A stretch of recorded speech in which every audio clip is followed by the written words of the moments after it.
الحمد لله رب العالمين والصلاة والسلام على أشرف الأنبياء والمرسلين نبينا محمد وعلى آله وأصحابه أجمعين.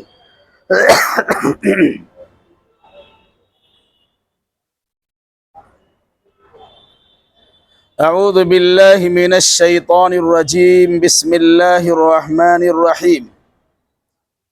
إن قارون كان من قوم موسى فبغى عليهم وآتيناه من الكنوز ما إن مفاتحه لتنوء بالعصبة أولي القوة إذ قال له قومه لا تفرح إن الله لا يحب الفرحين. وابتغي فيما آتاك الله الدار الآخرة ولا تنس نصيبك من الدنيا وأحسن كما أحسن الله إليك ولا تبغي الفساد في الأرض إن الله لا يحب المفسدين.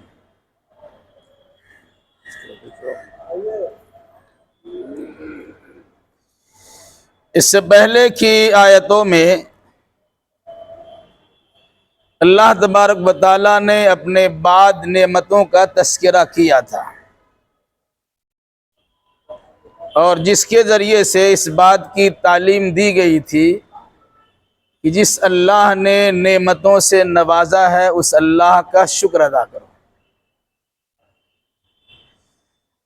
اس کے شکر ادا کرنے کی ایک صورت یہ بتلائی گئی کہ جس زمانے میں اللہ نے انبیاء کرام علیہم السلام کو بھیجا، اس زمانے کے لوگوں کی ذمہ داری تھی ان پر ایمان لانا، چونکہ رسول اکرم محمد صلی اللہ علیہ وسلم کو اللہ نے قیامت تک کے لیے نبی و رسول بنایا ہے. اس لیے اب قیامت تک جتنے انسان ہوں گے ان تمام کی ذمہ داری ہے اللہ پر ایمان لانا اور محمد الرسول اللہ صلی اللہ علیہ وسلم کی رسالت کی گواہی دینا. پھر اخیر میں یہ بات آئی تھی کہ دنیا میں انسان جیسے تیسے زندگی گزار لیتا ہے،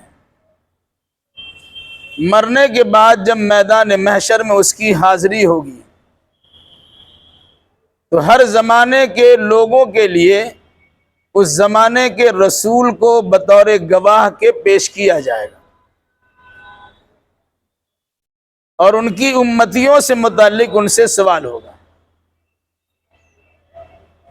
سارے انبیاء اور رسول اپنے اپنے امتیوں سے متعلق اس بات کی شہادت پیش کریں گے کہ ہم نے اللہ کے پیغام کو اللہ کے بندوں تک ہو بہو پہنچا دیا تھا. اس پر بعض قومیں انکار کریں گی تو اللہ تبارک و تعالی انبیاء و مرسلین سے گواہ طلب کرے گا. ان کی شہادت و گواہی کے لیے وکیل صفائی بن کر امت محمدیہ کو پیش کیا جائے گا، اور پھر اللہ کے نبی صلی اللہ علیہ وسلم کو امت محمدیہ کی تائید و توثیق میں پیش کیا جائے گا، اور اس کے بعد سارا فیصلہ اسی آدھار پہ ہوگا کہ کن لوگوں نے اپنے اپنے زمانے میں کن کن نبیوں کے ساتھ تکذیب کا معاملہ کیا، جھٹلانے کا معاملہ کیا. اس میں ایک جانب محمد الرسول اللہ صلی اللہ علیہ وسلم کی رفعت شان کا تذکرہ ہے، تو دوسری یعنی امت محمدیہ کی فضیلت کا بھی ذکر ہے. اب مسلمانوں کی ذمہ داری بنتی ہے اپنی فضیلت کا اقرار اور اعتراف کرتے ہوئے، اپنے مقام و منصب کو پہچانتے ہوئے اللہ کی بندگی میں اپنے آپ کو لگائے رکھنا، اور اللہ کے رسول کی شریعت کی ترویج و اشاعت میں اپنے آپ کو مشغول رکھنا.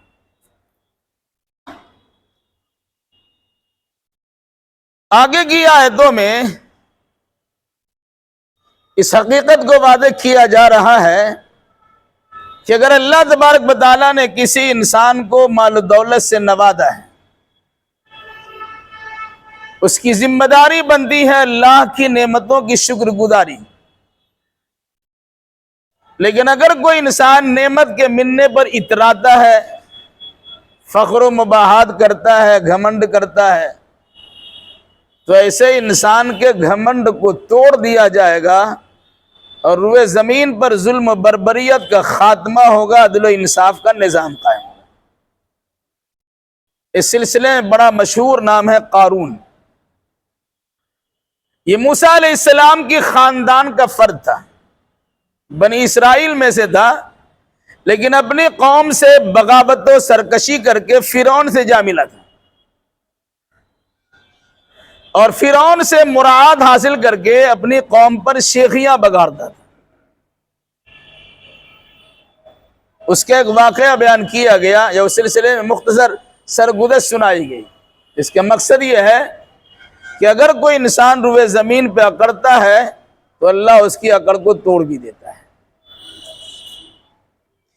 ان قارون کان من قوم موسیٰ فبغى علیہم. قارون موسیٰ علیہ السلام کی قوم کا ایک فرد تھا، مگر اس نے موسیٰ علیہ السلام کی قوم پر ظلم و ستم ڈھانا شروع کر دیا تھا. اپنے ہی قوم پر اپنے ہی آدمی نے ظلم کرنا شروع کیا. کیا بتایا گیا کہ قارون نے موسیٰ علیہ السلام کی قوم میں سے ہونے کے باوجود موسیٰ علیہ السلام کی قوم پر ظلم و ستم کرنا شروع کیا. کیسے؟ مفسرین نے لکھا ہے یہ اپنے قوم کا باغی ہو گیا تھا، کہہ لیے اپنے قوم کا غدار بن گیا تھا، اور غدر کر کے غداری کر کے فرعون سے جا کے مل گیا تھا. فرعون اس کو اپنے گاؤں والوں پر یا اپنے خاندان والوں پر مہربان بنا کر پیش کیا، کچھ ذمہ داریاں دے دی، مگر اس نے اس ذمہ داری کا غلط استعمال کیا، منمانی کرنا شروع کیا، اپنے آپ کو بڑا بنا کے پیش کیا اور اپنے قوم پر ظلم و ستم کو روا رکھنا شروع کیا. ایسا کیوں ہوا؟ وَآتَيْنَاهُ مِنَ الْكُنُوزِ مَا إِنَّ مَفَاتِحَهُ لَتَنُوءُ بِالْعُصْبَةِ أُولِي الْقُوَّةِ. ہم نے اسے اتنے خزانے دے رکھے تھے کہ جن خزانے کی کنجیوں کو ایک گروہ، طاقتور گروہ اس کے اٹھانے سے قاصر تھا. خزانہ کتنا ہوگا اندازہ لگائیے. جہاں خزانہ رکھا جاتا تھا اس میں تالے اور چابی لگتے تھے، تو چابی کو اٹھانا ایک پوری جماعت کے لیے دشوار ہوتا تھا. کتنا خزانہ ہوگا؟ اس خزانہ کی کثرت پر اس کے دل و دماغ میں نخوت پیدا ہو گیا کہ ہم بھی کوئی چیز ہیں. نتیجہ کیا ہوا؟ اپنی قوم پر شیخی بگاڑنے لگا، اپنے آپ کو بڑا بنا کر قوم کو ذلیل و خوار کرنا شروع کر دیا. قوم کے لوگوں نے کیا کہا؟ اذ قال له قومه لا تفرح ان اللہ لا يحب الفرحین. اس وقت قوم کے لوگوں نے کہا اتنا تم زیادہ خوش فہمی کے اندر مبتلا نہ ہو. قوم کے لوگوں نے کہا کہ تم زیادہ اتراؤ مت. کیوں؟ اللہ تبارک و تعالیٰ اترانے والے کو پسند نہیں کرتا ہے. تم کو مقام ملا ہے، منسٹری ملی ہے، عہدہ ملا ہے، منصب ملا ہے، مال و دولت ملی ہے، تو اپنے دائرے میں رہو. اس کا یہ مطلب ہرگز نہیں کہ اپنے بڑائی کے نتیجے میں دوسروں کو نیچا دکھاؤ اور اپنے آپ کو اتنا بڑا بناؤ کہ تمہاری نگاہ میں کچھ ہے ہی نہیں. تو ایسا کرو گے تو اس کا بھگتان تمہیں کو بھگتنا پڑے گا. اتراؤ مت، کیونکہ اللہ تعالیٰ اترانے والے کو پسند نہیں کرتا ہے. یہ بھی نصیحت کی وَابْتَغِ فِي مَا آتَاكَ اللَّهُ الدَّارَ الْآخِرَةَ. جو کچھ اللہ نے تمہیں دے رکھا ہے اس کے ذریعے سے آخرت کے گھر کی تیاری کرو. وَلَا تَنْسَ نَصِيبَكَ مِنَ الدُّنْيَا. ہاں، دنیا میں جو تمہاری ضرورت ہے اپنی ضرورت کو بھی فراموش مت کرو. کیا نصیحت کیا؟ اللہ نے مال دیا ہے، اس مال کا خرچ کر کے آخرت کی سرخری اور کامیابی حاصل کرنے کی کوشش کرو. آخرت کا گھر یعنی جنت ہے، جنت میں تم کیسے داخل ہوگے؟ یہ مال خرچ کرو گے تبھی تمہیں جنت ملے گی، تو مال خرچ کیا کرو. وَلَا تَنْسَ نَصِيبَكَ مِنَ الدُّنْيَا. یہ بھی کہا ایسا نہیں کہ سارا مال تم قربان ہی کر دو، خیرات ہی کر دو اور تم بالکل ویسے ہی رہ جاؤ. کہ نہیں، اپنے اوپر بھی خرچ کرو. جو دنیاوی ضرورتیں تمہاری ہے اپنی ضرورت کی تکمیل بھی کرو. ناجائز خواہشات کی تکمیل کے بجائے ضرورت کے مطابق اپنا مال اپنے اوپر بھی خرچ کرو. البتہ یہ مال تمہارے پاس اس لیے دیا گیا ہے کہ اللہ کے بندوں پہ خرچ کر کے آخرت کی کامیابی بھی حاصل کرو. اس کی صورت کیا ہوگی؟ وَأَحْسِن كَمَا أَحْسَنَ اللَّهُ إِلَيْكَ. اسی طرح تم احسان کرو جس طرح اللہ نے تم پر احسان کیا ہے. اللہ نے تم کو مال دیا، تم پر احسان کیا ہے. اب تمہاری ذمہ داری یہ مال اللہ کے بندوں پہ خرچ کرو، یہ تمہارے طرف سے احسان ہوگا. وَلَا تَبْغِ الْفَسَادَ فِي الْأَرْضِ. اور سنو، روئے زمین پر فساد نہ پھیلاؤ. کیوں؟ ان اللہ لا يحب المفسدین. اس لیے کہ اللہ تعالیٰ فسادیوں کو دوست نہیں رکھتا ہے. اس آیت میں قارون کو ان کی قوم کے اچھے انسانوں نے بڑی اہم نصیحتیں کی. پہلی نصیحت تو یہ ہے کہ شیخی مت بگاڑو، اتراؤ مت. دوسری نصیحت یہ ہے کہ جو اللہ نے تمہیں مال و دولت دیا ہے اس کا صحیح استعمال کر کے آخرت کی کامیابی حاصل کر لو. تیسری نصیحت یہ کی گئی ہے کہ دنیاوی زندگی گزارنے کے لیے جن چیزوں کی ضرورت پیش آتی ہے ان چیزوں کا استعمال تم خود بھی کرو. اور چوتھی نصیحت یہ ہے کہ جس طرح اللہ نے تم پر احسان کیا ہے تم اللہ کے بندوں پر احسان کرو. اور پانچویں نصیحت یہ ہے وَلَا تَبْغِ الْفَسَادَ فِي الْأَرْضِ. روئے زمین پر فساد نہ پھیلاؤ. قارون کا فساد کیا تھا؟ روئے زمین پر قارون کیا فساد پھیلاتا تھا؟ فساد یہی تھا، یہ مالدار تھا، اس کی ذمہ داری تھی غریبوں پہ خرچ کرنا. یہ کنجوسی اور بخیلی کیا کرتا تھا، غریب اس کے سامنے ترستا مرتا، اس کی دیکھ ریکھ نہیں کرتا تھا. دوسری بات، فرعون کی جانب سے ان بنی اسرائیل پر خرچ کرنے ہی کے لیے ان کو ذمہ دار بنایا گیا تھا. جن کے نام کا پیسہ انہیں ملتا تھا وہ سارا پیسہ ہڑپ کے اپنے پاس رکھتا تھا اور ان پر احسان نہیں کرتا تھا.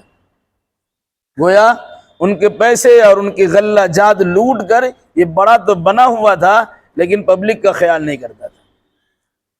آج کے دور میں اگر اس حقیقت کو دیکھیں گے آج کا مالدار بھی یہی کرتا ہے. یا علاقے کا ذمہ دار جو ہوتا ہے، وزیر ہوتا ہے، منسٹر ہوتا ہے، کچھ اور بھی ہوتا ہے، علاقے کے وکاس کے لیے بہت سارے صرفے کرنے کو ان کو موقع ملتا ہے. کچھ کرتے نہیں ہیں لیکن اس کی باڑیاں بن رہی ہیں، ان کی گاڑیاں ان کے سامنے ہیں، ان کے مکانات ہیں، ان کی بلڈنگیں ہیں، ان کے کاروبار ہے، سب کچھ ہے. قوم پہ ظلم کرتے ہیں اور اپنے آپ کو بڑھاتے ہیں. کیا کہا؟ وَلَا تَبْغِ الْفَسَادَ فِي الْأَرْضِ. روئے زمین میں فساد نہ پھیلاؤ کیونکہ اللہ تعالیٰ فسادی کو دوست نہیں رکھتا ہے. قَالَ إِنَّمَا أُوتِيتُهُ عَلَىٰ عِلْمٍ عِنْدِي. جب قوم کے لوگوں نے کہا کہ تمہیں اللہ نے دیا ہے تو اللہ کی اس نعمت کا شکر ادا کرو، اللہ کے بندے پہ خرچ کرو. تو کیا کہا؟ یقیناً یہ دولت جو مجھے ملی ہے میرے علم کی وجہ سے ملی ہے. یہ اللہ کی طرف سے کچھ ملا ولا نہیں ہے.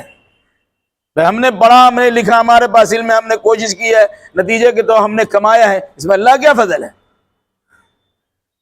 تو اللہ کے فضل و کرم کا انکار کیا اور اپنی طاقت و توانائی پہ اکڑ گیا کہ ہماری محنت کی کمائی ہے، صبح سے لے کے شام تک کام کاج ہم کرتے ہیں، ایک مدت ہم نے پڑھائی کی ہے، رات دن ایک کر کے ہم ذریعہ معاش کی تلاش میں رہتے ہیں، تو ہماری قوت، ہماری علمی لیاقت کی بنیاد پہ یہ دولت ہمیں ملی ہے، اس میں اللہ کا فضل کیا ہو گیا؟ آج بھی لوگ یہی کہتے ہیں، اگر اللہ تعالیٰ کسی انسان کو آزمانے کے لیے مال و دولت سے نواز دیتا ہے تو وہ انسان اللہ کا شکر ادا کرنے کے بجائے اپنی بڑائی کا اظہار کرتا ہے اور غریبوں پر ہنستا ہے، تمسخر کرتا ہے اور اپنی بڑائی کا اظہار کرتے ہوئے کہ ہم نے یہ کیا اور ایسا کیا ویسا کیا، رات دن ایک کر دیا، محنت و مجاہدہ کیا، مشقت و تکلیف اٹھائی، ہم نے کتنا کیا نہیں کیا تو ہم کو یہ ملا ہے۔ دینے والا اللہ کو فراموش کر گیا، سمجھتا ہے سب کچھ اسی کو ہے۔ اس پر قرآن نے ہلکا سے جملہ جوڑ دیا، کیا کہا؟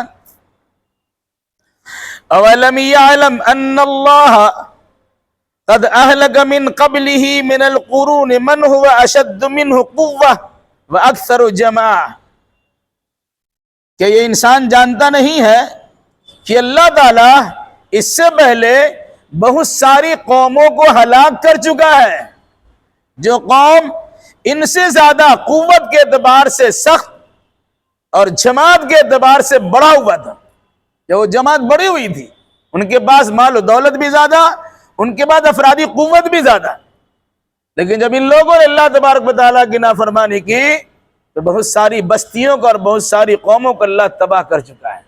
یعنی یہ بات سمجھ میں نہیں آتی ہے؟ اگر اسے اللہ نے دیا ہے، اسے پھلدار درخت کی طرح ہونا چاہیے۔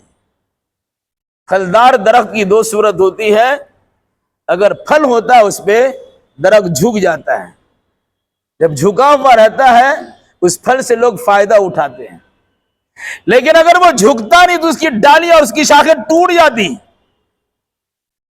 پھلدار درخت بنو، جھک جاؤ، تم سے لوگوں کو فائدہ ہوگا، لیکن اگر جھکنے کے لیے تیار ہو تو ٹوٹ جاؤ گے۔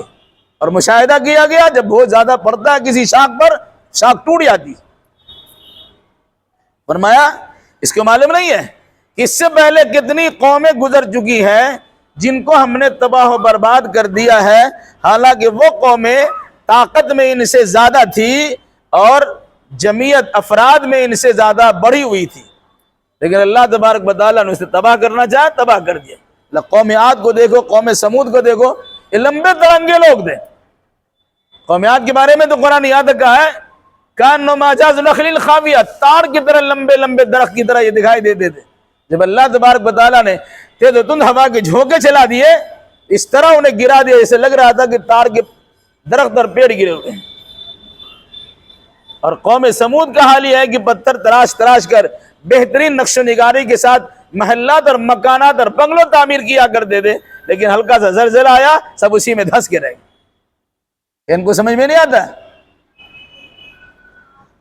وَلَا يُسْأَلُ عَنْ ذُنُوبِهِمُ الْمُجْرِمُونَ، اس وقت پھر مجرموں سے سوال جواب نہیں ہوتا ہے، اس کو موقع ہی نہیں ملتا ہے۔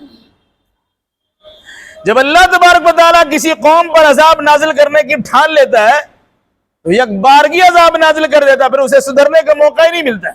کیوں؟ اس سے پہلے اللہ بار بار سدھرنے کا موقع دے چکا ہوتا ہے، اصلاح کرنے کے لیے مہلت دے چکا ہوتا ہے، لیکن جب کوئی انسان اپنی مہلت کی مدت کو ختم کر لیتا ہے پھر اللہ تبارک و تعالیٰ کا عذاب کے نزول کا وقت آ جاتا، یک بارگی اللہ کا عذاب نازل ہوتا اور پورا تہس نہس ان کو کر دیا جاتا، پھر اس سے پوچھا بھی نہیں جاتا اور نہ اس سے کسی قسم کا سوال جواب ہوتا، اس سے عذر معذرت پیش کرنے کا موقع بھی نہیں ملتا۔ فخرج علی قومہ فی زینتی، تو ایسا ہوا کہ ایک دن بڑی زیب و زینت کے ساتھ اپنی قوم پر ظاہر ہوا۔ بڑے باپ کے بڑے بیٹے ہوا کرتے ہیں، گاڑیوں سے بھر آبادی کرتے ہیں، زرق برق لباس پہنتے ہیں اور اس طرح سڑکوں پہ گزرتے ہیں، ایسا لگتا ہے اس کے سامنے کوئی کچھ ہے ہی نہیں۔ قارون اسی طرح سے ایک مرتبہ اپنی قوم کے سامنے نکلا، زر برق لباس پہنے ہوا، اتراتا ہوا کرتا ہوا زمین پہ چلتا ہوا دکھائی دیا۔ قال الذين يريدون الحياة الدنيا يا ليت لنا مثل ما اوتي قارون، اس کو دیکھ کر، اس کی شان و شوکت کو دیکھ کر، اس کے کر و فر کو دیکھ کر، اس کے ٹھاٹ باٹ کو دیکھ کر، وہ لوگ جو دنیاوی زندگی کے طلبگار تھے کہنے لگے کاش کہ مجھے بھی یا کاش کہ ہمیں بھی اسی طرح کا سامان مل جاتا جس طرح قارون کو دیا گیا۔ ایک بڑا آدمی کو دیکھ کر للچاتی ہوئی نگاہ انسان کی جاتی ہے۔ جو لوگ دنیا دار ہوتے ہیں، یہ دنیا دار تھے، اس نے قارون کے کر و فر کو دیکھنے کے بعد دل میں اظہار کرنے لگا یا زبان سے قرار کرنے لگا کاش کہ ہمارے پاس بھی ایسی شان و شوکت ہوتی، مال و دولت ہوتی، عمدہ قسم کا لباس ہوتا، زمین و جائیداد اور افراد ہوتے، تو ہم سب کے ساتھ میں اسی طریقے سے لوگوں کے سامنے آتے۔ یہ ان لوگوں نے کہا جو دنیا کے طلبگار تھے، دنیا چاہنے والے تھے۔ انہو لذو حظ عظیم، یقین تو بڑا نصیبہ والا آدمی، اس کی قسمت بڑی بلند ہے۔ کہتے ہیں مٹی چھونے سے سونا بن جائے، کتنا بڑا ترقی یافتہ انسان ہے۔ لوگوں نے کہا کاش کہ ہمیں بھی ایسی دولت مل جاتی، ایسی جوانی مل جاتی، ایسی خوبصورتی مل جاتی، ایسی شان و شوکت مل جاتی، ایسا کر و فر مل جاتا، ایسی رہن سہن مل جاتے۔ تو کچھ دنیا داروں نے اس قسم کا خیال کیا اور ساتھ ساتھ کہا یقیناً انسان تو بڑا نصیبہ والا ہے۔ دیکھ لیجیے آج بھی چوری چماری چکاری ڈکیتی کر کے کوئی انسان مالدار بن جاتا ہے، سیسی بوتل کا کاروبار کر کے بلڈنگوں کا مالک بن جاتا ہے، الٹی سیدھی حرکتیں کر کے مال جمع کر لیتا ہے۔ کل تک وہ کنارے نالی کنارہ پڑا رہتا تھا، ابھی کال سینٹر سے جڑا یا کسی حرام کام سے جڑا اور نتیجے کے طور پر اس کے پیسوں کا انبار لگ گیا، باپ کو گاڑی دیا، ٹوپی بنا دیا، مسجد میں اللہ اللہ کر رہا ہے اور بیٹا کا اپنے کام میں الجھا ہوا ہے۔ لوگ دیکھتے ہیں اس کی بیٹے نے اتنی ترقی کر دی، ایسا کام کر دیا، ویسا کام کر لیا، تو لوگ للچاتی ہوئی نگاہ سے ان کو دیکھتے بھی ہیں اور اشش کرتے ہیں کاش کہ ہم کو بھی ایسا مل جاتا۔ ادھر حقیقت یہ دنیا داری کی بات ہوتی ہے۔ تو قارون کی شان و شوکت کو دیکھ کر دنیا داروں نے اسی انداز سے بات کی اور کہا یقیناً یہ بڑا نصیبہ والا ہے، اس کی قسمت تو زبردست ہے، یہ مقدر کا سکندر ہے، نتیجے کے طور پر اسے ہر قسم کی کامیابی حاصل ہو گئی۔ وقال الذين اوتوا العلم ويلكم ثواب الله خير لمن آمن وعمل صالحا، اور ان لوگوں نے کہا جن کے پاس شریعت کا علم تھا، دنیا دار نے کہا کہ ہمیں ایسی دولت مل جاتی تو اچھا ہوتا، لیکن علم والے نے کیا کہا؟ ان لوگوں نے کہا جن کے پاس علم تھا ویلکم، تم تباہ و برباد ہو جاؤ، ثواب اللہ خیر لمن آمن وعمل صالحا، جو انسان ایمان لا کر عمل صالح کرتا ہے اس کا بدلہ اللہ کے نزدیک تو بڑا بہترین ہوا کرتا ہے۔ تم قارون کی شان و شوکت پر ریجھے ہوئے ہو، حالانکہ تمہیں ایمان اور عمل صالح پر غور کرنا چاہیے کہ دنیا میں اگر اسے کوئی سامان ملا ہے ختم ہو جائے گا، آخرت میں جو مقام منصب ملے گا وہ کبھی ختم نہیں ہوگا۔ یہ کس نے کہا؟ علم والوں نے ان کو سمجھانا شروع کیا، سمجھایا بجھایا۔ وَلَا يُلَقَّاهُ إِلَّا الصَّابِرُونَ، اور سنو، جنت کی سرخروئی اور آخرت کی کامیابی صرف اسی کو ملا کرتی ہے جو صبر کرنے والے ہوتے ہیں۔ دنیا میں تکلیف ہو رہی ہے، پریشانی آ رہی ہے، لیکن انسان اپنے ایمان کا سودا نہیں کرتا ہے، بلکہ اللہ تبارک و تعالیٰ کے لیے صبر کرتا، برداشت کرتا ہے کہ حالات سدھارنے والا اللہ ہے، بگڑی بنانے والا اللہ ہے، خرابی کو ختم کر دینے والا اللہ ہے۔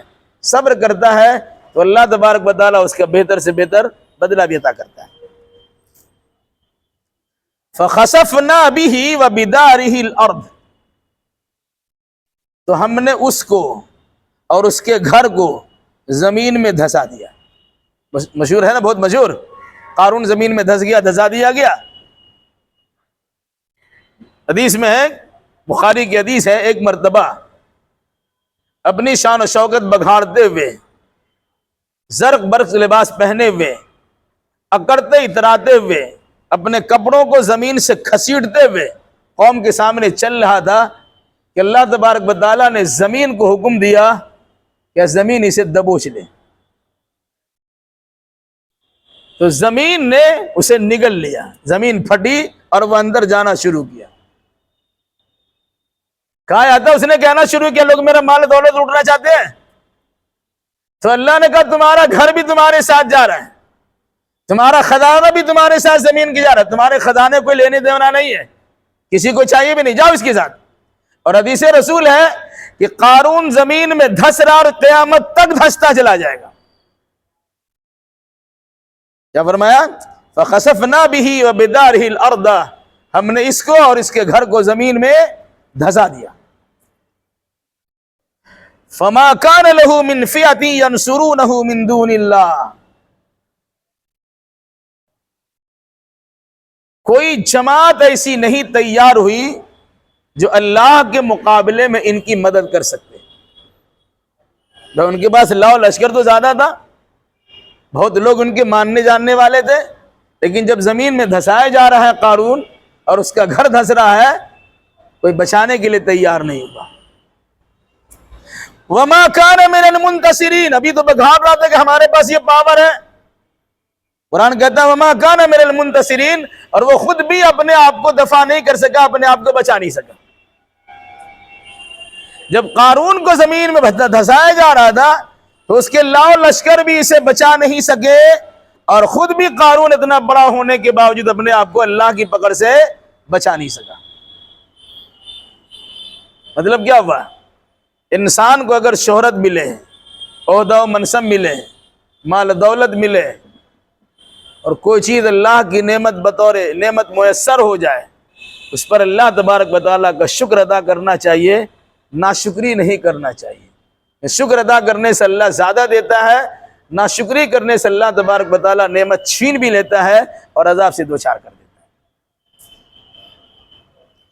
وَأَصْبَحَ الَّذِينَ تَمَنَّوْا مَكَانَهُ بِالْأَمْسِ يَقُولُونَ وَيْكَأَنَّ اللَّهَ يَبْسُطُ الرِّزْقَ لِمَن يَشَاءُ مِنْ عِبَادِهِ وَيَقْدِرُ، کل تک جو لوگ کہہ رہے تھے کاش کہ جیسا خزانہ قارون کو ملا ہے ہم کو ہی مل جاتا، جیسا عہدہ منصب قارون کو ملا ہم کو مل جاتا، جتنا مال و دولت قارون کو ملی ہم کو ہی مل جاتا، یہ اس کی قسمت پر ایک طریقے سے للچائی ہوئی نگاہ سے دیکھتے ہوئے اظہار تمنا کر رہے تھے کاش کہ ہم کو مل جاتا۔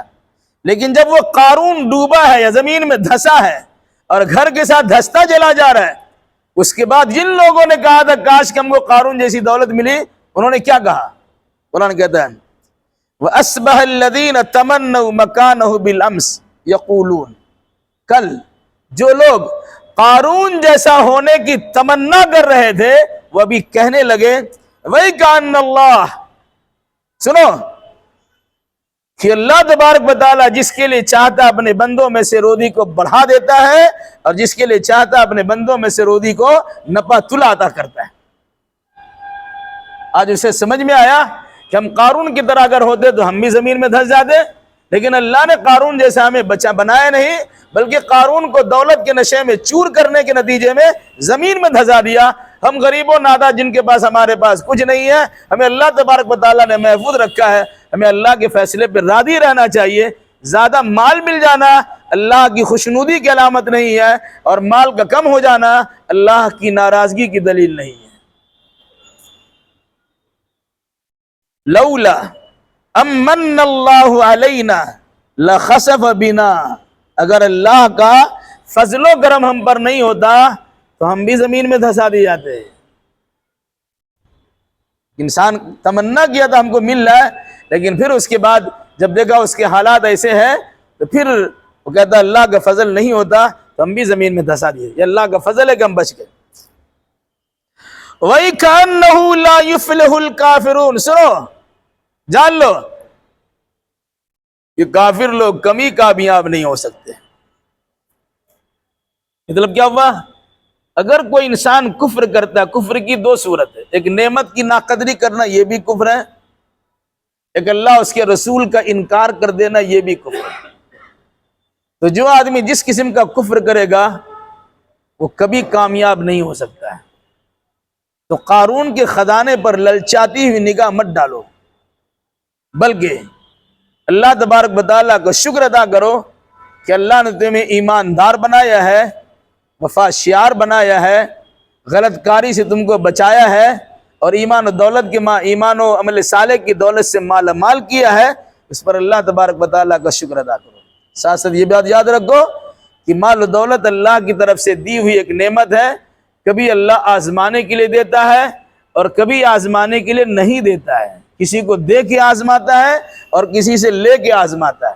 اگر کسی کو بڑھتا ہوا سب کچھ دے دیا، وہ مٹی چھوئے تو سونا بن جائے، اس میں بھی آزمائش ہے۔ کبھی انسان کھٹتا محنت و مجاہدہ کرتا ہے پھر بھی تنگ دستی ہے، اس میں بھی اللہ تبارک و تعالیٰ کی آزمائش ہے۔ اللہ کی آزمائش میں پختہ اتریے اور اللہ کے انعام و اکرام کو حاصل کیجیے۔ اللہ ہمیں اور آپ کو اور جملہ مسلمانوں کو کتاب و سنت کی روشنی میں حقیقت حال سمجھنے سمجھانے اور اسی مناسبت سے عقیدہ اعمال بجا لانے کی توفیق مرحمت فرمائے۔